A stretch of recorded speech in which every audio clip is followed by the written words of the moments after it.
New years ইভে আমরা গিয়েছিলাম খুব সুন্দর একটা জায়গায়, সেটা হলো ক্রিসমাস কার্নিভাল। তো দারুণ ছিল, খুব ক্রাউডেড ছিল জায়গাটা। আর যেহেতু ক্রিসমাস, তো অবভিয়াসলি পুরো ডেকোরেশনটা ক্রিসমাস থিমের ওপরেই ছিল। এই যে সান্টা ক্লজ, ক্রিসমাস ট্রিজ, সব দিকে এই যে একটা ফেস্টিভ মুড চলছে, সেই ফেস্টিভ সিজনটার ওপরেই পুরো ডেকোরেশনটা। এই যে দারুণ লাইটিং করে দেখতে পাচ্ছ তোমরা। আমরা হাঁটছিলাম, পাশে একটা এরম বড় লেক ছিল, তো খুব সুন্দর লাগছিল। তারপরে টুকটাক এরকম ঘটি গরম টুটি গরম ওখানে খেলাম।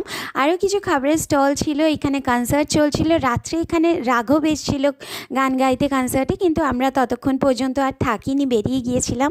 খুব সন্ধ্যেটা ঘুরেই বেরিয়ে গিয়েছিলাম। তারপরে চলে গিয়েছিলাম রেস্টুরেন্টে। তো রেস্টুরেন্ট থেকে ডিনার করে বাড়ি ফিরে আসি। এই যে রেস্টুরেন্টে চলে গেছি, রেস্টুরেন্ট থেকে ডিনার করে বাড়ি ফিরে আসি। এইভাবেই আমরা 2023কে বাই বাই করলাম আর ওয়েলকাম করলাম 2024।